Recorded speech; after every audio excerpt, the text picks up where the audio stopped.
Hello everyone, welcome to my channel DM Learn Academy. DM Learn Academy YouTube প্ল্যাটফর্মে সবাইকে স্বাগত জানাই। বন্ধুরা, আশা করি তোমরা সবাই ভালো আছো। দেখো বন্ধুরা, আজকে চলে এসেছি একটি গুরুত্বপূর্ণ ভিডিও নিয়ে। দেখো, গণিতের প্যারাগজি থেকে একটি গুরুত্বপূর্ণ ভিডিও রয়েছে, অবশ্যই করে দেখো। প্রাইমারি টেট 2024 ডিসেম্বর যে পরীক্ষা হতে চলেছে, সেই পরীক্ষাকে লক্ষ্য রেখে আমরা প্রতিনিয়ত তোমাদের জন্য কিন্তু প্র্যাকটিস সেট দিয়ে চলেছি। তো বন্ধুরা দেখো, আজকে কিন্তু একটি গুরুত্বপূর্ণ প্র্যাকটিস সেট রয়েছে। দেখো, সিটেট 2018 ডিসেম্বর যে সকল প্রশ্নগুলো এসেছিল, সেই সকল প্রশ্নগুলো কিন্তু নিয়ে আমরা আলোচনা করব। অবশ্যই করে আজকের ভিডিওটি খুবই গুরুত্বপূর্ণ হতে চলেছে, তাই প্রত্যেকে বলছি অবশ্যই তোমরা কিন্তু শেষ পর্যন্ত দেখো, স্কিপ না করে। ওকে, আজকের ভিডিওটি তোমাদের জন্য খুবই হেল্পফুল হতে চলেছে। দেখো, প্র্যাকটিস সেট 9 নিয়ে আজকে আলোচনা করছি আমরা। এর আগে কিন্তু 8টা প্র্যাকটিস সেট দেওয়া রয়েছে, অবশ্যই তোমরা আমার চ্যানেলের প্লে লিস্টে গিয়ে দেখে নিতে পারো। ওকে, তো বন্ধুরা অবশ্যই যদি তোমরা আমার চ্যানেল নতুন হয়ে থাকো, অবশ্যই প্রত্যেকে একটু সাবস্ক্রাইব করে নাও চটপট করে, না হলে কিন্তু গুরুত্বপূর্ণ ভিডিওগুলো তোমরা অবশ্যই করে কিন্তু মিস করে যাবে। এবং যদি ভালো লাগে প্রত্যেকে একটু লাইক করে দাও সুন্দর হাত দিয়ে। বন্ধুদের মধ্যে কিন্তু শেয়ার করতে তোমরা অবশ্যই ভুলে যাবে না।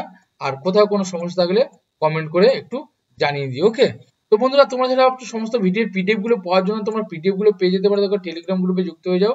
টেলিগ্রাম গ্রুপের লিঙ্ক কিন্তু ডেসক্রিপশনে দেওয়া রয়েছে। তাছাড়া কিন্তু হোয়াটসঅ্যাপ গ্রুপের লিঙ্কও দেওয়া রয়েছে, যেখানে কিন্তু আমরা প্রতিনিয়ত কোশ্চেন দিই এবং কুইজ দিই, এবং সেখানে কিন্তু প্রতিনিয়ত পিডিএফ গুলো আপলোড করা হয়। আর অবশ্যই করে সমস্ত কিন্তু নোটস এবং সমস্ত নোটিফিকেশন থেকে শুরু করে সমস্ত তথ্যাদি কিন্তু আমি আমার এই গ্রুপগুলোতে দেবো, তাই প্রত্যেকে অবশ্যই করে যুক্ত হয়ে থাকো। আর একটা কথা বলি, গুরুত্বপূর্ণ একটা কথা, সেটা হচ্ছে কি না, সমস্ত 2010 সাল থেকে 2023 সাল পর্যন্ত যে সকল কিন্তু সিটেট এর প্রশ্নগুলি রয়েছে, সেগুলো নিয়ে কিন্তু আমি আলোচনা করব ভিডিওতে, এবং অবশ্যই একটা পিডিএফ বানিয়ে অবশ্যই তোমাদের দেওয়ার চেষ্টা করবো, তাই প্রত্যেকে অবশ্যই কিন্তু যুক্ত হয়ে থাকো। ওকে, তো চলো বন্ধুরা, বেশি কথা না বলি, দেখে নেবো আজকের প্রশ্নগুলি কি কি রয়েছে। সম্পূর্ণ কিন্তু ডিটেলসে আলোচনা করবো। কনসেপ্টুয়াল প্রশ্ন রয়েছে কিছু, সেগুলো কিন্তু কনসেপ্ট ক্লিয়ার করার চেষ্টা করবো। তাই প্রত্যেকে বলছি অবশ্যই তোমরা শেষ পর্যন্ত দেখো, স্কিপ না করে। চলো বেশি কথা না বাড়িয়ে শুরু করি, প্রশ্নগুলি কি কি রয়েছে দেখে নিই।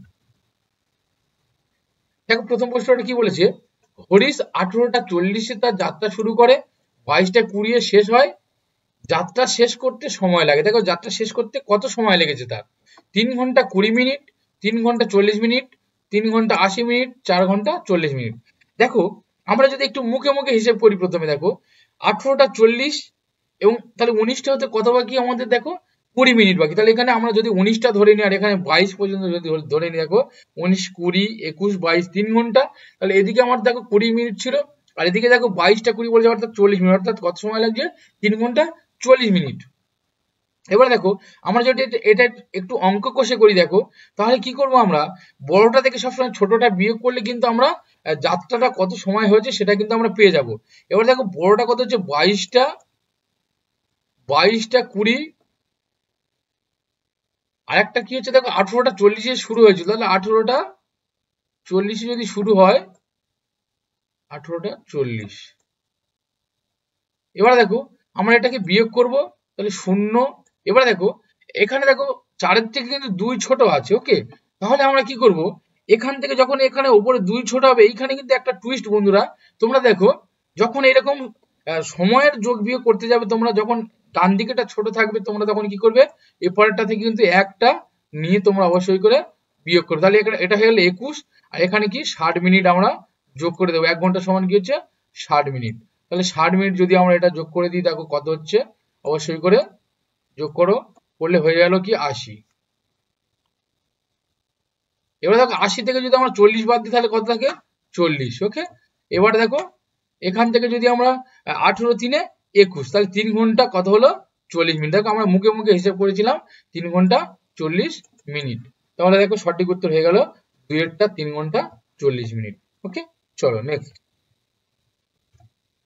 34 নম্বর প্রশ্ন বলেছে, গ্রিডে একটি ছোট্ট বর্গক্ষেত্র 4 একক হলে গ্রিডে আঁকা আয়তক্ষেত্রটির পরিধি কত। দেখো, গ্রিডটা দেখো, এখানে একটা গ্রিড রয়েছে, এখানে গ্রিডে একটা করে বর্গক্ষেত্র রয়েছে। এই বর্গক্ষেত্রের ক্ষেত্রফল কি বলেছে, দেখো অবশ্যই বলেছে কত, 4 একক। তাহলে ক্ষেত্রফল যদি আমরা 4 একক ধরি, ক্ষেত্রফল, তাহলে ক্ষেত্রফল কত হচ্ছে, 4 একক, মানে 4 ইউনিট। এবার দেখো, এই প্রত্যেকটার ক্ষেত্রফল হচ্ছে 4 ইউনিট। আমরা যদি এদের বাহু বের করি, তাহলে দেখো, বাহু যদি বের করি, আমরা ক্ষেত্রফলের সূত্র জানি, বাহু স্কোয়ার, তাহলে বাহু কি হবে, বাহু হচ্ছে রুট ওভার ক্ষেত্রফল। তাহলে আমরা যদি 4 এর ক্ষেত্রফল রুট করে দিই তাহলে কত আসে, দেখো 2। তাহলে বাহু কত পেলাম, 2 করে। এবারে এখানে দেখো এটা হচ্ছে 2, এটাও 2, এটাও 2, এটাও 2, তাহলে 4টে 2 যদি হয় তাহলে এখানে কত হয়ে যাচ্ছে, 4 দুগুণে 8। আর এখানে দেখো কটা বাহু আছে, দুটো, তাহলে দুটো বাহু 2 দুগুণে হচ্ছে 4। তাহলে দেখো এই যে বড় আয়তক্ষেত্রটি আঁকা রয়েছে, আয়তক্ষেত্রটি বাহু আমরা দৈর্ঘ্য পেয়ে গেলাম 8 আর প্রস্থ পেয়ে গেলাম হচ্ছে 4, তাই তো। তাহলে প্রস্থ হচ্ছে 4 আর দৈর্ঘ্য 8। তাহলে আমরা এর যে পরিধির সূত্র কি হচ্ছে দেখো, তাহলে পরিধি কি হবে,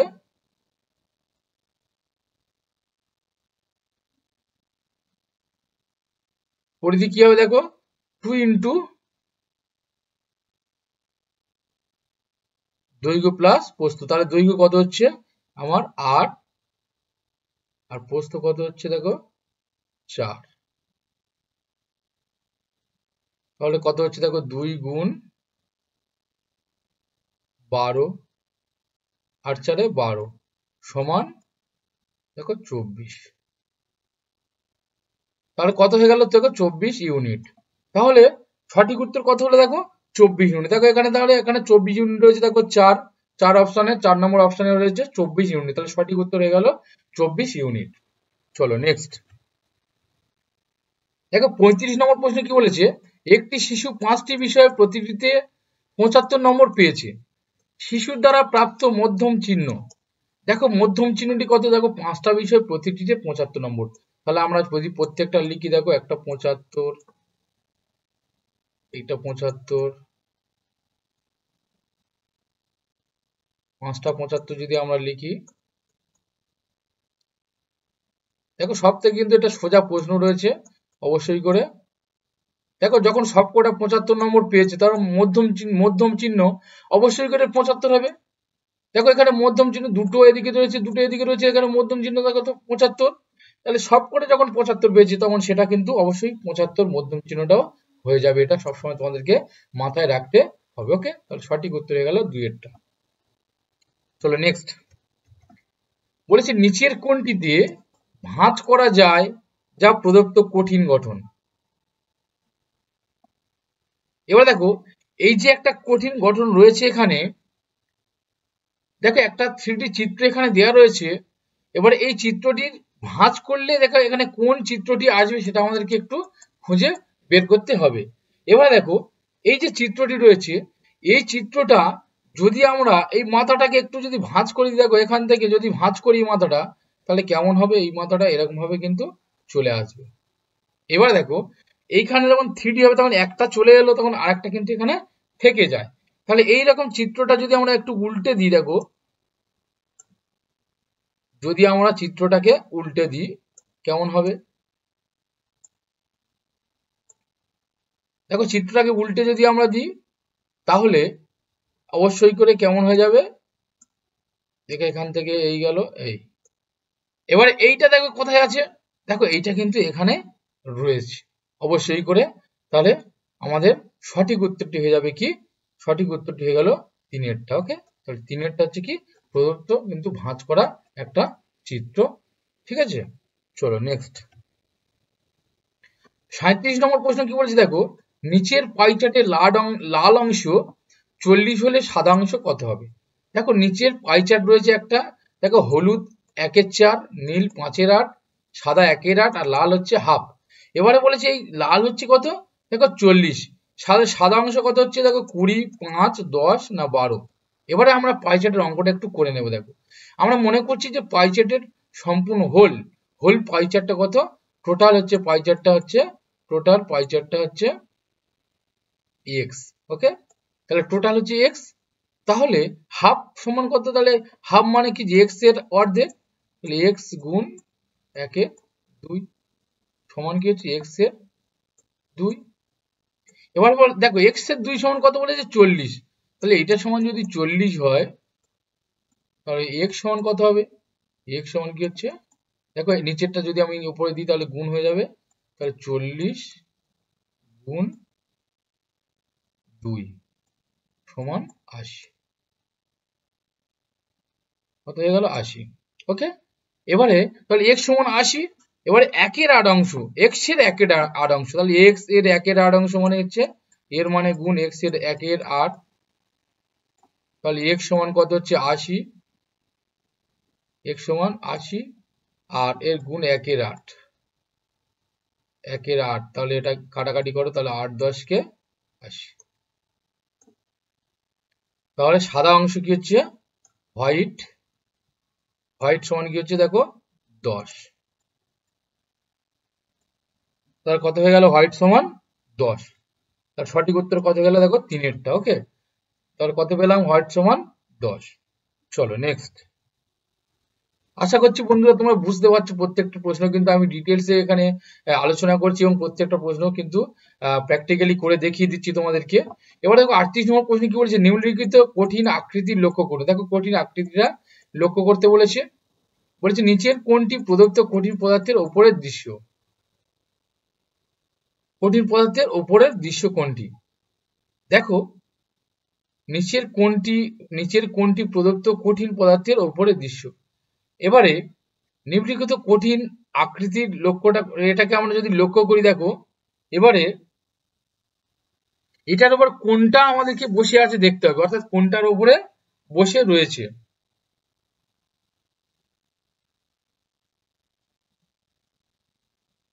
দেখো এই যে ওপরের দৃশ্য বলেছে, এখানে দেখো এই যে চিত্রটা রয়েছে, এই চিত্রে দেখো নিচেরটা দেখো, আমরা যদি দেখি এই যে দেখো এটা কিন্তু একদম ওপরে রয়েছে। ওকে, তারপরে দেখো এইটাকে আমরা দেখতে পাচ্ছি, তারপরে এটাকে আমরা দেখতে পাচ্ছি, আর এইটার উপর কিন্তু ডিপেন্ড করে কিন্তু পুরো চিত্রটা গড়ে উঠেছে।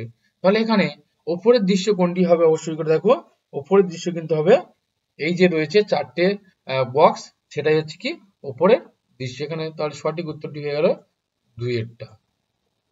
চলো নেক্সট। বলেছে নিচের কোনটির দাম বেশি, নিচের কোনটির দাম বেশি। দেখো প্রতিটি 250-এর 200 প্যাকেট, প্রতিটি আইটেম 250-এর 20 ডজন। এখানে হচ্ছে গণনা করা যাবে না, একেরটা দুইয়েরটা এক এবং দুই উভয়ই সমান।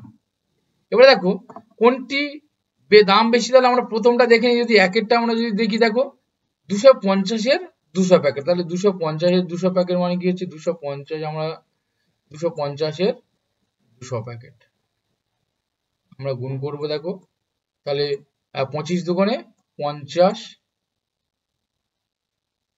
50, দেখো কটা শূন্য আছে, দুটো শূন্য, এখানে একটা শূন্য, তাহলে কটা শূন্য হবে, 3টে শূন্য আমরা বসিয়ে দেব, তাহলে কি গেল দেখো 50,000। ওকে, এবারে আমরা যদি দুইয়েরটা দেখি, দেখো দুইয়েরটা বলেছে 250-এর 200, ওটা হয়ে গেল একেরটা 250 200 প্যাকেট, আর দুইয়েরটা বলেছে প্রতিটি আইটেম 250-এর 20 ডজন। তাহলে আমাদেরকে জানতে হবে 20 ডজন সমান কত, তাহলে 1 ডজন সমান আমরা 12টা জানি, তাহলে 20 ডজন সমান কত হচ্ছে, 20 ডজন সমান 12, 20 × 20, তাহলে 12 দুগুণে 24, 240। তাহলে দেখো 240টা, তাহলে 240টা কিন্তু রয়েছে, আর প্রতিটি আইটেমের দাম হচ্ছে 250 টাকা। তাহলে 250 টাকা দামে যদি আমরা 240টা আইটেম কিনি, তাহলে কত হবে দেখো 240, দেখো 24 আর 25, 25 দুগুণে 50 আর 4 5 100। দেখো এটাকে আমরা গুণ করে নিই, 25 আর যদি আমরা 24টা গুণ করি আলাদা করে, দেখো গুণ করো, 4 5 20 শূন্য থাকে, 2 4 দুগুণে 8 2 10, কত হলো 4 5 100, আর এটা হচ্ছে 25 দুগুণে 50, 5 দুগুণে 10 আর 2 দুগুণে 4 5, তাহলে কত হচ্ছে দেখো 0 0 আর 6 মানে 600। তাহলে এটা কি হয়ে গেল 600, আর এখানে দেখো দুটো শূন্য ছিল, আমরা দুটো শূন্য পাশে বসিয়ে দেবো। ওকে, তাহলে দেখো কত হলো 60,000।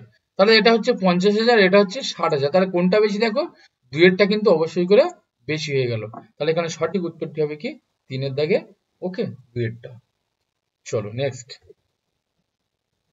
41 নম্বর প্রশ্ন কি বলেছে, দেখো শিশুরা যা শেখে তার মূল্যায়ন প্রাথমিক শ্রেণীতে গণিতের উপর ফোকাস করা উচিত নয়। দেখো শিশুরা যা শেখে তার মূল্যায়ন প্রাথমিক শ্রেণীতে গণিতের উপর ফোকাস করা উচিত নয়। দেখো যুক্তির দক্ষতার বিকাশ, গাণিতিক ধারণাগুলি বোঝার গাণিতিক ভাষার বিকাশ, গণিতের সমস্যার উত্তর দেওয়ার যথার্থতা। দেখো কোনটা প্রকাশ করা উচিত নয়, কোনটা দেখো গণিতের সমস্যার উত্তর দেওয়ার যথার্থতার উত্তর দিচ্ছে কিনা সেটা কিন্তু অবশ্যই তার উপর প্রকাশ করা দরকার। গাণিতিক ভাষার বিকাশটাও অবশ্যই ঠিকঠাক হচ্ছে কিনা তার উপর প্রকাশ করা দরকার। আর গাণিতিক ধারণাগুলি সে ঠিকঠাক বুঝতে পারছে কিনা। কিন্তু যে যুক্তির দক্ষতা, তার যে দক্ষতা, সেই দক্ষতা কিন্তু প্রাথমিক শ্রেণীতে তার দক্ষতাকে আমরা বিচার করব না, বা দক্ষতার উপরে কিন্তু প্রকাশ আমরা করব না। ওকে, তাহলে সঠিক উত্তরটি হচ্ছে এরটা। চলো নেক্সট। দেখো 42 নম্বর প্রশ্ন কি বলেছে, প্রাথমিক ক্লাসে গাণিতিক ধারণার বিকাশে নিম্নলিখিত নির্দেশাবলীর মধ্যে কোন ক্রম অনুসরণ করা উচিত। তাহলে প্রাথমিক ক্লাসে গাণিতিক ধারণার বিকাশের জন্য নিম্নলিখিত নির্দেশাবলীর মধ্যে কোন ক্রম অনুসরণ করা উচিত। দেখো ছবি আঁকা প্রথমে, প্রতীকী উপস্থাপনা ব্যবহার করা, অভিজ্ঞতা প্রদান করা, ভাষার মাধ্যমে ব্যাখ্যা করা। দেখো যখন গাণিতিক ক্লাস ধারণার বিকাশের জন্য, তখন প্রাথমিক ক্লাসে অর্থাৎ প্রথম শ্রেণীতে বা প্রাথমিক শ্রেণীতে আমরা কি করব, প্রথমে কিন্তু একটা ভাষার মাধ্যমে তাদেরকে বোঝানোর চেষ্টা করব, তারপরে বিভিন্ন অভিজ্ঞতাগুলো তাদেরকে প্রদান করব, তারপর প্রতীকী উপস্থাপনা করব, তারপরে হচ্ছে কি ছবি এঁকে শেষে আমরা সেটাকে দেখিয়ে দেব। তাহলে এখানে সঠিক উত্তরটি কি হবে, দেখো 4 3 2 1। তাহলে সঠিক উত্তরটি আছে দেখো এখানে 4 3 2 1, অর্থাৎ 4 এর দাগে হচ্ছে কি 4 3 2 1। ওকে, চলো নেক্সট। দেখো 43 নম্বর প্রশ্ন বলেছে, একটি শিশুর নিচে বিয়োগ দেখানো হয়েছে। একটি শিশুর নিচে বিয়োগ দেখানো হয়েছে। দেখো 83 আর 27 বিয়োগ করেছে, কত হচ্ছে 64। এবার আমরা একটু বিয়োগ করে দেখে নি ঠিক করেছি কিনা। দেখো 7 আর এখানে দেখো 13, 3 হবে এখানে, এর কাছে 1 নিয়ে, তাহলে 13 হলে 7 6 13, এখানে তাহলে 6, আর এর কাছে 1 নিলে এটা হচ্ছে কি 13 হয়েছিল, তাহলে এটা 7 হয়ে গেল, 5 দিয়ে 7 কত হচ্ছে 56। তাহলে 56 হওয়া দরকার ছিল, কিন্তু সে করেছে কত 64। তাহলে কিন্তু সেই বিয়োগটা ভুল করেছে। এবার নিচের কোন বিবৃতিটি শিশুর বিয়োগ শেখানোর ক্ষেত্রে ধারণা দেয়। এবার দেখো এটি একটি ভুল, এটি বারবার অনুশীলনের মাধ্যমে সংশোধন করা যেতে পারে। বলছে কোনটা ধারণা দেয়, সঠিক ধারণা দেয়। দেখো এটা ভুল হয়েছে, ভুলটা শুধু অনুশীলনের মধ্যে সংশোধন হবে এরকম কিছু নয়, তাকে জানতে হবে যে বিয়োগ করার সঠিক নিয়মটা কি, তাহলে এটা কিন্তু সঠিক হতে পারে না। ওকে, তারপরে দেখো বিয়োগ প্রক্রিয়ায় স্থান মান নির্ণয় সম্পর্কে শিশুর ভুল ধারণা রয়েছে। তারপরে দেখো শিশু বিয়োগ করতে জানে না। দেখো বিয়োগ যদি করতে না জানতো, বিয়োগ করতে জানে না, যদি জানতো তাহলে সেই বিয়োগটা কিন্তু করতো না, এইভাবে বিয়োগটা হতো না। সে কিন্তু বিয়োগ করতে জানে, কিন্তু দেখো সে ঠিকঠাক ভাবে তার স্থান মানটা সে কিন্তু ঠিকঠাক ভাবে বিয়োগ করতে শেখেনি, স্থান মানের কিন্তু তার সমস্যা রয়েছে। শিশু 2 সংখ্যার বিয়োগ প্রক্রিয়া জানে। দেখো 2 সংখ্যার বিয়োগ প্রক্রিয়া কিন্তু সে জানে, কিন্তু 2 সংখ্যার বিয়োগ প্রক্রিয়াটা কিভাবে করতে হবে সে সেটা সঠিক জানে না। এবারে দেখো বিয়োগ প্রক্রিয়া স্থান মান সম্পর্কে শিশুর ভুল ধারণা রয়েছে। দেখো অবশ্যই কিন্তু স্থান মান সম্পর্কে ভুল ধারণা রয়েছে, কারণ দেখো নিচে যখন ছোট আছে তখন উপরে, নিচে যখন বড় আছে উপরে যখন ছোট আছে, সেই ছোটটা যখন থাকবে তখন এর কাছ থেকে 1 নিয়ে এখানে কিন্তু এটা 13 করতে হবে। যে স্থান মান, সেই বিয়োগ প্রক্রিয়ার যে স্থান মান, সেই স্থান মান সম্পর্কে কিন্তু তার একটা ভুল ধারণা রয়েছে, তাই সে কিন্তু সঠিকভাবে করতে পারেনি। ওকে, তাহলে এখানে সঠিক উত্তরটি হয়ে গেল দেখো 2 এরটা। চলো নেক্সট। বলেছে শেখার এবং মূল্যায়ন চক্রের নিম্নলিখিত ধাপগুলিকে ক্রমানুসারে সাজান। শেখার এবং মূল্যায়ন চক্রের নিম্নলিখিত ধাপগুলিকে ক্রমানুসারে সাজান। দেখো প্রথমে বলেছে পরিকল্পনা এবং সংগঠন, শিখন শেখানো এবং মূল্যায়ন, উন্নয়নের অগ্রগতি প্রতিবেদন, শিশুর শেখার ও অগ্রগতির প্রতিক্রিয়া জানানো এবং যোগাযোগ করা। দেখো অবশ্যই কিন্তু প্রথমে শিখন শেখানো, অর্থাৎ শিক্ষার্থীকে শেখাতে হবে, এবং শেখানোর পরে কিছুটা একটা মূল্যায়নের বিষয় রয়েছে, মূল্যায়ন করতে হবে, তাহলে এটা হচ্ছে প্রথম হয়ে যাচ্ছে। তারপরে দেখো অবশ্যই তার যে শিক্ষা রয়েছে সেই শিক্ষার পরিকল্পনা এবং নির্দিষ্ট একটা সংগঠন গড়ে তুলতে হবে। তারপর উন্নয়নের অগ্রগতির প্রতিবেদন, সে কতটা উন্নতি করেছে তার শিক্ষার ক্ষেত্রে সেটা কিন্তু একটা প্রতিবেদন আকারে পেশ করতে হবে। তারপর শিশুদের শেখার ও অগ্রগতির প্রতিক্রিয়া জানাতে হবে, কারণ প্রতিবেদন যতক্ষণ না আপনি অগ্রগতির প্রতিবেদনটা তৈরি করতে পারেন ততক্ষণ কিন্তু আপনি অগ্রগতির প্রতিক্রিয়াটা জানাতে পারবেন না। তাহলে এখানে সঠিক হচ্ছে কি দেখো 2 1 আর 3 4, তাহলে কোথায় আছে দেখো 2 1 3 4, তাহলে সঠিক হয়ে যাচ্ছে কি 2 এরটা। ওকে, চলো নেক্সট। 45 নম্বর প্রশ্ন কি বলেছে, কেন রোমান সংখ্যাগুলি সাধারণত হিন্দু আরবি সংখ্যার মতো সংখ্যা, এটা ক্ষয়জ বলে আকার হবে, সংখ্যা লিখতে ব্যবহৃত হয় না। কেন রোমান সংখ্যাগুলি সাধারণত হিন্দু আরবি সংখ্যার মতো সংখ্যা লিখতে ব্যবহৃত হয় না? দেখো, শিশুরা ইংরাজি বর্ণমালা ও রোমান সংখ্যার সাথে বিভ্রান্ত হয়। সংখ্যাগুলি স্থানের মান নির্ণয় করে না, তাই এই সংখ্যাগুলি ব্যবহার করে গণনা করা কঠিন।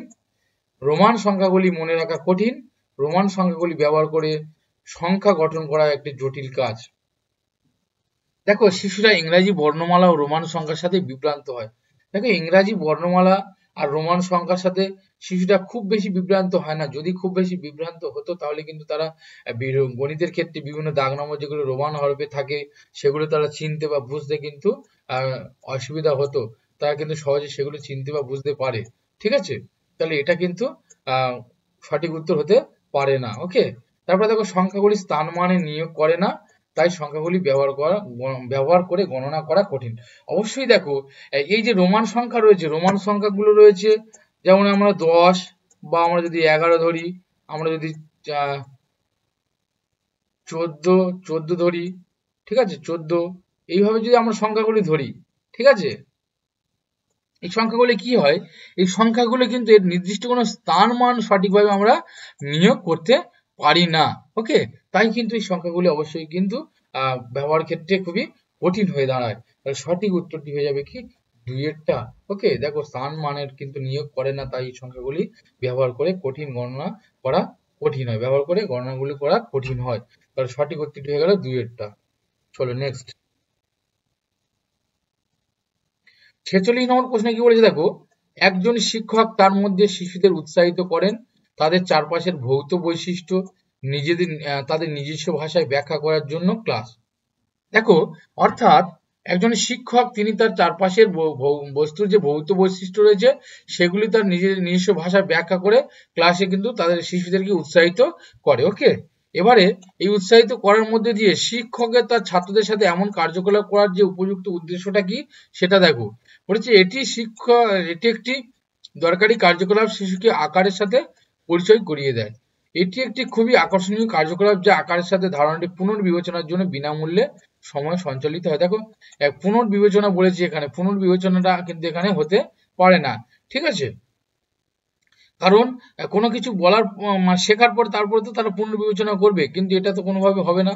তারপরে দেখো, শিশুরা তাদের নিজস্ব ভাষার বস্তুর ব্যাখ্যা করতে উপভোগ করে, যেমন তারা বোবা চ্যারেট খেলা উপভোগ করে। দেখো, বোবা চ্যারেট খেলা তো এখানে কোনোভাবেই হতে পারে না, যেহেতু তার নিজস্ব ভাষায় শিক্ষক সেটা তাদেরকে বোঝাচ্ছে বৈশিষ্ট্যগুলো।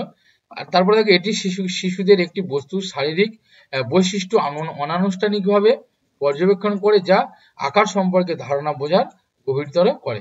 অবশ্যই দেখো, এটা একটা গুরুত্বপূর্ণ পয়েন্ট রয়েছে। দেখো, একটা শিশু একটা বস্তুর তার শারীরিক বৈশিষ্ট্য, অর্থাৎ যখন ওই যে ভৌত বস্তুর কোনো বৈশিষ্ট্য নিয়ে যখন আলোচনা করা হবে তখন কিন্তু সেই বৈশিষ্ট্য তার গঠনটা কেমন সেই সম্পর্কে কিন্তু সে ভালোভাবে জানতে পারবে, আকার সম্পর্কে জানতে পারবে। আর অনানুষ্ঠানিক, অর্থাৎ যখন বৈশিষ্ট্যগুলো নিয়ে আলোচনা করা হয় তখন কিন্তু তাকে ফিল্ডে নিয়ে যাওয়া হয় না, ক্লাসের মধ্যে হচ্ছে, তাহলে সেটা অনানুষ্ঠানিকভাবে কিন্তু পর্যবেক্ষণ, অর্থাৎ সে মনে মনে কিন্তু সেটা তার ছবি আঁকছে, আর আকার সম্পর্কে অবশ্যই তার একটা বোঝার গভীরতর সৃষ্টি হচ্ছে। তাহলে এখানে সঠিক উত্তরটি হয়ে গেল দেখো 4-এরটা। ওকে, চলো নেক্সট। বলেছে অশিক্ষিত দোকানদার দ্বারা ব্যবহৃত গণিত। অশিক্ষিত দোকানদার দ্বারা ব্যবহৃত গণিত। দেখো, শিক্ষকদের দ্বারা আলোচনা করা উচিত শ্রেণীকক্ষ সম্পর্কিত সমস্যা সমাধানের বিকল্প কৌশল হিসেবে গণিত শ্রেণীকক্ষে উপযোগী নয়। সময় গণিত সমস্যা সমাধান খুবই দরকারি, অস্পষ্টতা ও সঠিকতা খুব কম রয়েছে। দেখো, এই যে দোকানদার তার ব্যবহৃত যে সকল গণিত, সেই গণিতগুলো কিন্তু অবশ্যই আমাদেরকে শ্রেণীকক্ষে কিন্তু সেই সমস্যাগুলোর একটা সমাধানের বিকল্প কৌশল হিসেবে ব্যবহার করা বা আলোচনা করা দরকার। কারণ একজন শিক্ষার্থী যখন সে দোকানে যায় তখন কিন্তু যে অশিক্ষিত যে দোকানদারের যে হিসেবটা সে কিন্তু সঠিকভাবে ধরতে পারে না। ওকে, তাহলে এখানে আমাদের সঠিক উত্তর কি হয়ে যাবে দেখো, শিক্ষকদের দ্বারা আলোচনা করা উচিত যে শ্রেণীকক্ষে সম্পর্কিত সমস্যাগুলি একটা সমস্যা সমাধানের যে বিকল্প কৌশল হিসেবে কিন্তু এগুলো ব্যবহার করা দরকার হবে। ওকে, চলো নেক্সট। 48 নম্বর প্রশ্ন বলছে একটি গণিত শ্রেণীকক্ষে শিশুদের ভিন্নধর্মী গ্রুপকে একজন শিক্ষক কিভাবে পরিচালনা করবেন। অর্থাৎ একটা গণিত শ্রেণীকক্ষে সেখানে বিভিন্ন ধরনের গ্রুপ রয়েছে, বিভিন্ন ভাষাভাষী বা বিভিন্ন মেধাবী ছাত্র রয়েছে, তারা কিন্তু সেখানে সেই শিক্ষক মহাশয় কিভাবে তাদেরকে পরিচালনা করবে। দেখো, ক্লাসে স্বল্প যোগ্যতার বাচ্চাদের অনুযায়ী প্রশ্ন করার মাধ্যমে এবং জটিল প্রশ্নগুলোকে উচ্চতর যোগ্যতার বাচ্চাদের হোম অ্যাসাইনমেন্ট হিসেবে দেওয়া। দেখো, যারা স্বল্প যোগ্যতা, যারা কম জানে, কম বোঝে, কম পারে, তাদেরকে একটা সেই অনুযায়ী প্রশ্ন দেবে, আর জটিল প্রশ্নগুলো যারা ভালো পারে তাদেরকে দেবে। কিন্তু এরকম করা কোনোভাবেই সঠিক নয়। ওকে, তাহলে এটা আমরা প্রথমে এলিমিনেট করে দেব। তারপরে দেখো, একই সামর্থ্যের বাচ্চাদের গ্রুপ করে একসাথে এবং তাদের সামর্থ্য অনুযায়ী প্রশ্ন দেওয়া। দেখো, একই সামর্থ্যের বাচ্চাদের একটা গ্রুপ করবে, আবার অন্যরকম সামর্থ্য যাদের মানে প্রত্যেকের সামর্থ্য অনুযায়ী একটা গ্রুপ করবে, তাদেরকে সেই সমান প্রশ্ন দেবে না।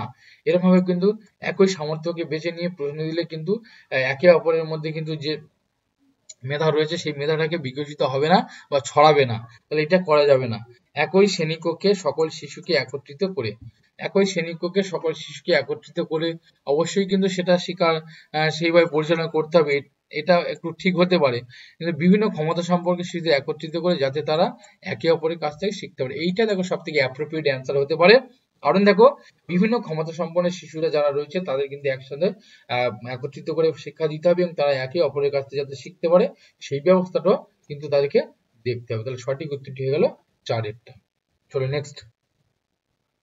49 নম্বর প্রশ্ন কি বলছে, দেখো, গণিতের শেখার ফলাফল তৈরি করা হয় বাচ্চাদের বছরের শেষে পরীক্ষার জন্য প্রস্তুত করার জন্য, যাতে বাচ্চাদের গণনার জন্য ছোট ছোট পদক্ষেপ বলা যেতে পারে, বিভিন্ন শিক্ষামূলক জরিপে শিশুদের কৃতিত্ব বাড়ানোর জন্য, শিশুদের দ্বারা অর্জন থেকে শ্রেণীভিত্তিক দক্ষতা ও দক্ষতা সংজ্ঞায়িত করুন। দেখো, গণিতের শেখার যে ফলাফল সেটা তৈরি করা হয় দেখো বছরের শেষে পরীক্ষায় প্রস্তুত করার জন্য, এটা কিন্তু নয়। ওকে, দেখো, বাচ্চাদের গণনার জন্য ছোট ছোট পদক্ষেপ বলা যেতে পারে, অর্থাৎ বাচ্চাদের গণনার জন্য না, এটা তো কোনোভাবে হবে না। তারপরে দেখো, বিভিন্ন শিক্ষামূলক জরিপে শিশুদের কৃতিত্ব বাড়ানোর জন্য, বিভিন্ন শিক্ষামূলক জরিপে কৃতিত্ব বাড়ানোর জন্য, এটা আমরা অ্যাপ্রোপ্রিয়েট মনে করছি না। এবারে দেখো, শিশুদের দ্বারা যে অর্জন শ্রেণীভিত্তিক যে দক্ষতা এবং তার দক্ষতা সংজ্ঞায়িত করার প্রয়োজন রয়েছে। দেখো, অর্থাৎ শিশুরা যা কিছু শিখছে সেই যে তার একটা দক্ষতা মানে শ্রেণীকরণ করতে হবে এবং সেই দক্ষতাগুলো একটা নির্দিষ্ট রূপায়ণ দিতে হবে সংজ্ঞায়িত করার মধ্যে দিয়ে। তাহলে এখানে সঠিক হচ্ছে 4-এরটা। চলো নেক্সট। বলছি, শ্রেণীকক্ষে নিম্নলিখিত ঘটনাগুলির মধ্যে কোনটি একটি কার্যকলাপ। দেখো, শ্রেণীকক্ষে নিম্নলিখিত ঘটনাগুলির মধ্যে কোনটি একটা কার্যকলাপ? শিশুরা অন্বেষণে নিযুক্ত, শিক্ষক ব্যাখ্যা করছেন কিভাবে যোগফল করতে হয়, শিশুরা ছড়ার আকারে গণনা আবৃত্তি করছে, শিশুরা ব্ল্যাকবোর্ড থেকে অনুলিপি করছে। দেখো, বলছি নিম্নলিখিত ঘটনাগুলির মধ্যে কোনটি একটি কার্যকলাপ। দেখো, অন্বেষণে নিযুক্ত, শিক্ষক ব্যাখ্যা করছে কিভাবে যোগফল করতে হয়। দেখো, আমাদের দেখলে মনে হচ্ছে যে সবগুলো কিন্তু একটা কার্যকলাপ হচ্ছে, কিন্তু দেখো এখানে শিশুরা একটা সক্রিয়ভাবে যেটা একটা কার্যকলাপ অংশগ্রহণ করছে সেটা দেখো কি না, শিশুরা ছড়ার আকারে কিন্তু একটা গণনা আবৃত্তি করছে। ওকে, সঠিক উত্তরটি হবে শিশুরা কিন্তু ছড়ার আকারে একটা গণনা আবৃত্তি করছে। চলো নেক্সট, পরেরটা কি বলেছে দেখো, শিশুদের মধ্যে গণনার দক্ষতা বিকাশের জন্য প্রাক সংখ্যা ধারণা হিসাবে নিম্নলিখিতগুলির মধ্যে কোনটি শেখার প্রয়োজন নেই। দেখো, শিশুদের মধ্যে গণনার দক্ষতা বিকাশের জন্য, অর্থাৎ তারা গণনার দক্ষতা থেকে বাড়াতে হবে, এই প্রাক সংখ্যা ধারণা, আগের সংখ্যার যে ধারণাগুলি সেগুলি নিম্নলিখিত জন্য শেখার প্রয়োজন নেই কোনটা। দেখো, দল তৈরি করা, এক চিঠিপত্র, ধারাবাহিকতা, এলোমেলোভাবে সংখ্যার নাম আবৃত্তি করা। দেখো, অবশ্যই দল তৈরি করা অর্থাৎ সংখ্যার বিভিন্ন কিন্তু দল তৈরি করার মধ্যে দিয়ে কিন্তু তারা প্রাক সংখ্যার ধারণাগুলি পেতে পারে। ধারাবাহিকতা, অবশ্যই একটা সংখ্যার মধ্যে কিন্তু ধারাবাহিকতা রয়েছে, যেমন 2, 3, 4, 5, 6, 7, 8, 9, 10 এইভাবে যদি পড়ি 1, 2, 3, 4 করে, দেখো আগের সংখ্যাটি কিন্তু পড়ছে, তারপরের সংখ্যাটি, অর্থাৎ তাদেরকে আগের ধরো 5-এর আগের সংখ্যাটি কত 4, তাহলে সে কিন্তু সেইভাবে প্রাক সংখ্যার ধারণা অবশ্যই পাচ্ছে। এলোমেলোভাবে সংখ্যার নাম আবৃত্তি করছে, অবশ্যই এলোমেলোভাবে সংখ্যার নাম আবৃত্তি করার ক্ষেত্রেও কিন্তু সে প্রাক সংখ্যাগুলো কিন্তু সে চিহ্নিতকরণ করতে পারবে। আরেকটা জিনিস যেটা হচ্ছে, দেখো এক চিঠিপত্র যেটা রয়েছে এটা কিন্তু সঠিক হবে না, কারণ দেখো এখানে চিঠিপত্র কিন্তু এখানে কোন রকম ভাবে গুরুত্ব আমরা দিতে পারি না প্রাক সংখ্যা ধারণার ক্ষেত্রে। চলো নেক্সট।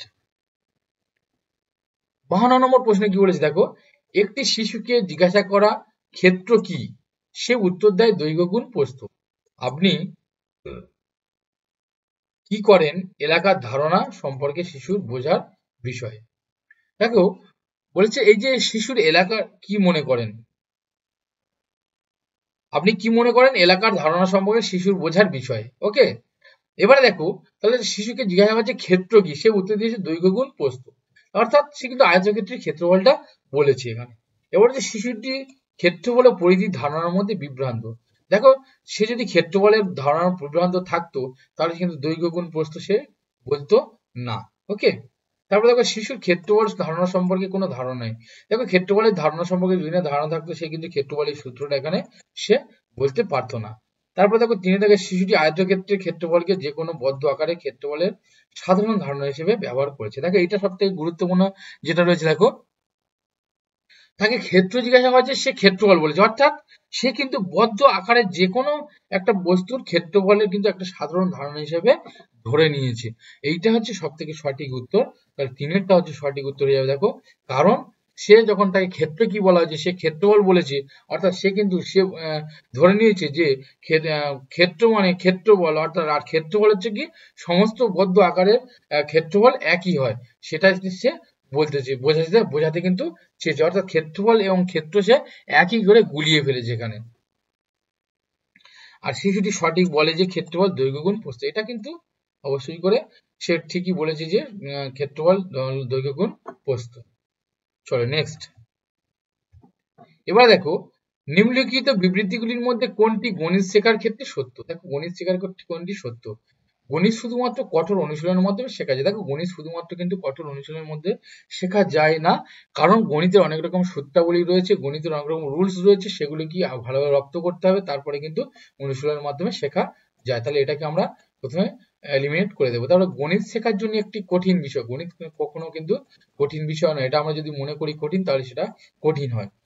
সাধারণত মেয়েরা গণিতে দুর্বল হয়, এটা কিন্তু একটা জেন্ডার বায়োনেসের দিকে চলে যাচ্ছে। গণিত কিন্তু মেয়েরা দুর্বল হয় এরকম কোনো কিছু বিষয় নয়। এবার সবাই গণিত শিখতে পারে, দেখো এটা কিন্তু সব থেকে একটা অ্যাপ্রোপ্রিয়েট সত্য, কারণ দেখো গণিত কিন্তু সবাই শিখতে পারে। ওকে, চলো নেক্সট।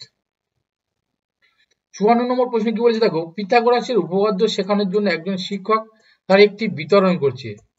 কি বিতরণ করছে, দেখো যে শীটটিতে 4টি সমকোণী ত্রিভুজ আঁকা ছিল এবং শিশুকে একটি ত্রিভুজের বাহুর মধ্যে সম্পর্ক খুঁজে বের করতে বলে। দেখো সে একটা শীট বিতরণ করছে, তিনি একটা শীট বিতরণ করছে, সেই বিতরণ শীটের মধ্যে কি ছিল না সমকোণী যে ত্রিভুজ রয়েছে সেই 4টি ত্রিভুজ আঁকা রয়েছে এবং শিশুকে একটি ত্রিভুজের বাহুর সম্পর্ক খুঁজে বের করতে বলা হয়েছে। এর উপরের পরিস্থিতিতে শিক্ষক ব্যবহার করছেন। দেখো পরীক্ষাগার পদ্ধতি, প্রবর্তক পদ্ধতি, ডিডাকটিভ পদ্ধতি, বক্তৃতা পদ্ধতি। দেখো এখানে যেহেতু তিনি শীট ব্যবহার করছেন তাহলে সেখানে বক্তৃতা পদ্ধতিটা প্রথমে আমরা এলিমিনেট করে দেব। আর পরীক্ষাগার পদ্ধতিতে হবে না। দেখো পরীক্ষাগার পদ্ধতিতে বিভিন্ন প্রমাণের মধ্যে দিয়ে কিন্তু করতে হয়, তাহলে এটা পুরো পরীক্ষাগার পদ্ধতি নয়। তারপর দেখো প্রবর্তক পদ্ধতি আর ডিডাকটিভ পদ্ধতি দুটো পড়ে রয়েছে। যখন এরকম কোনো শীট তাতে বিভিন্ন কিছু এঁকে দিয়ে বা কোনো কিছু দিয়ে শিক্ষার্থীদের হাতে দেওয়া, সেটা হয়ে যায় কি প্রবর্তক পদ্ধতি। ওকে, সঠিক উত্তর হচ্ছে কি প্রবর্তক পদ্ধতি। চলো নেক্সট। 55 নম্বর প্রশ্নে কি বলেছে, দেখো ধারণা মানচিত্র সম্পর্কে নিম্নলিখিত বিবৃতিগুলির মধ্যে কোনটি সত্য নয়। দেখো ধারণা মানচিত্রের মধ্যে বিবৃতিগুলির মধ্যে যে নিচে বিবৃতিগুলো রয়েছে ধারণা মানচিত্র, তার মধ্যে কোনটা সত্য নয়। তাহলে নেগেটিভ প্রশ্ন বলেছে, দেখো আমরা দেখে নেব ধারণা মানচিত্রের নতুন নির্দেশের সাথে পূর্বের জ্ঞানকে সংযুক্ত করতে সাহায্য করে। ধারণা মানচিত্রে একটি সংগ্রহ প্রতিনিধিত্ব করে আন্তঃসংযুক্ত ধারণা এবং তাদের সংযোগকারী লিঙ্ক। ধারণা মানচিত্র শুধুমাত্র শিক্ষক দ্বারা তৈরি করা উচিত। ধারণা মানচিত্র প্রকৃতিতে শ্রেণীবদ্ধ। দেখো অবশ্যই করে তোমাদের জন্য কিন্তু অনেক কষ্ট করে অবশ্যই এই প্র্যাকটিস শিটগুলো তৈরি করছি, তো প্রত্যেকে যদি ভালো লাগে একটু লাইক করে দাও। ওকে, সঙ্গে সঙ্গে বন্ধুদের মধ্যে একটু শেয়ার করে দাও। তোমরা যারা এখনো সাবস্ক্রাইব করোনি তোমরা চটপট করে কিন্তু সাবস্ক্রাইব করে নাও, না হলে গুরুত্বপূর্ণ ভিডিওগুলো অবশ্যই করে মিস করে যাবে। ওকে, তো বন্ধুরা দেখো ধারণা মানচিত্র সম্পর্কে কোনটা সত্য নয়। দেখো ধারণা মানচিত্রের নতুন নির্দেশের সাথে পূর্বের জ্ঞানকে কিন্তু সংযুক্ত করতে সাহায্য করে। অবশ্যই কিন্তু ধারণা মানচিত্র নির্দেশের সাথে পূর্বের জ্ঞানকে সংযুক্ত করতে সাহায্য করে, তাহলে এটা হচ্ছে সঠিক। ধারণা মানচিত্রে একটি সংগ্রহ প্রতিনিধিত্ব করে আন্তঃসংযুক্ত ধারণা তাদের একটা সংযোগকারী লিঙ্ক, এটাও কিন্তু সঠিক। ওকে, এবার হচ্ছে ধারণা মানচিত্র শুধুমাত্র শিক্ষক দ্বারা তৈরি করা, এইটা দেখো এখানে কিন্তু ধারণা মানচিত্র কেবলমাত্র শিক্ষক দ্বারা তৈরি করা উচিত, এটা কিন্তু কোনোভাবে সঠিক হতে পারে না। ওকে, তাহলে এখানে সত্য নয় কোনটা দেখো, 3-এরটা। চলো নেক্সট।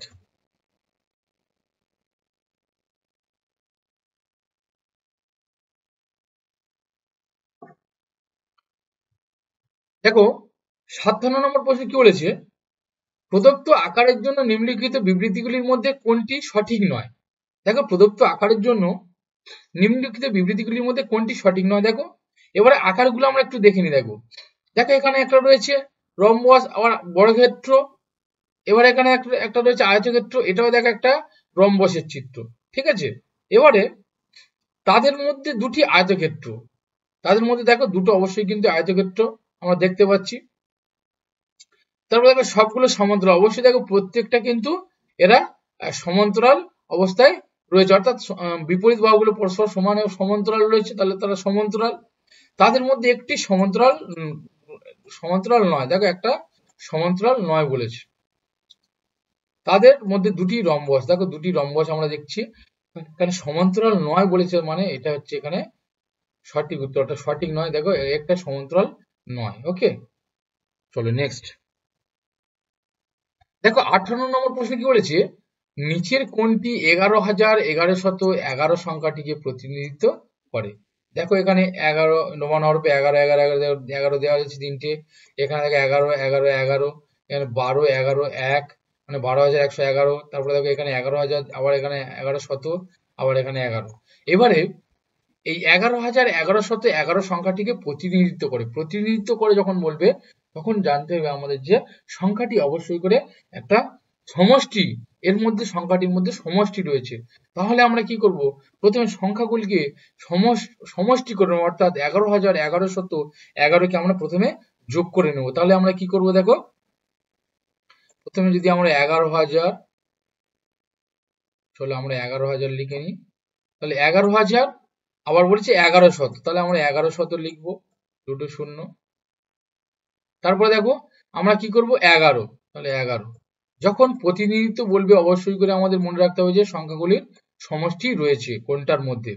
এবারে দেখো আমরা যোগ করে দিই 1 1, এখানে 1, এখানে 2, এখানে 1, তাহলে দেখো 12,111। তাহলে আমাদের সঠিক উত্তরটি কি হবে, দেখো 3-এরটা 12,111। ওকে, আশা করছি অবশ্যই করে বুঝতে পেরেছো। চলো নেক্সট। দেখো বন্ধুরা, এই ছিল কিন্তু গুরুত্বপূর্ণ প্রশ্নগুলি নিয়ে আলোচনা করলাম। সিটেট 2018 ডিসেম্বরে যে সকল প্রশ্নগুলো এসেছিল ডিটেলসে আলোচনা করলাম। প্রত্যেকটা প্রশ্ন কিন্তু আমি কনসেপ্ট ক্লিয়ার করার চেষ্টা করেছি। হয়তো কোথাও কোনো সমস্যা থাকলে থাকতে পারে, যদি কোনো সমস্যা থাকে অবশ্যই তোমরা কমেন্টে জানাতে পারো অবশ্যই করে। যদি ভিডিওটি ভালো লাগে অবশ্যই করে প্রত্যেকে একটু লাইক করে দাও এবং সঙ্গে সঙ্গে বন্ধুদের মধ্যে একটু শেয়ার করে দাও। ওকে, এবং যদি তোমরা এখনো সাবস্ক্রাইব না করে থাকো তোমরা চটপট করে সাবস্ক্রাইব করে নাও, না হলে কিন্তু গুরুত্বপূর্ণ ভিডিওগুলো অবশ্যই করে মিস করে যাবে। তাই প্রত্যেকে হচ্ছে অবশ্যই সাবস্ক্রাইব করে নাও, পাশে থাকা বেল আইকনটি অবশ্যই প্রেস করে রাখো। ভিডিওগুলো দেওয়ার সঙ্গে সঙ্গে তোমাদের কাছে নোটিফিকেশন অবশ্যই করে পৌঁছে যাবে। আর সমস্ত ভিডিওর পিডিএফ এবং সমস্ত তথ্যাদি এবং কুইজ পেয়ে যেতে পারো তোমরা। তোমার টেলিগ্রাম গ্রুপে যুক্ত হয়ে যাও এবং আমার হোয়াটসঅ্যাপ গ্রুপের লিঙ্কও দেওয়া রয়েছে ডেসক্রিপশনে, ওখান থেকে তোমরা যুক্ত হয়ে যেতে পারো অবশ্যই করে সমস্ত তথ্যের জন্য। তো আবার দেখা হবে নতুন একটি গুরুত্বপূর্ণ ভিডিও নিয়ে, ততক্ষণ তোমরা পড়তে থাকো, ভালো থাকো। প্রত্যেকে ভিডিওটি দেখার জন্য অসংখ্য ধন্যবাদ।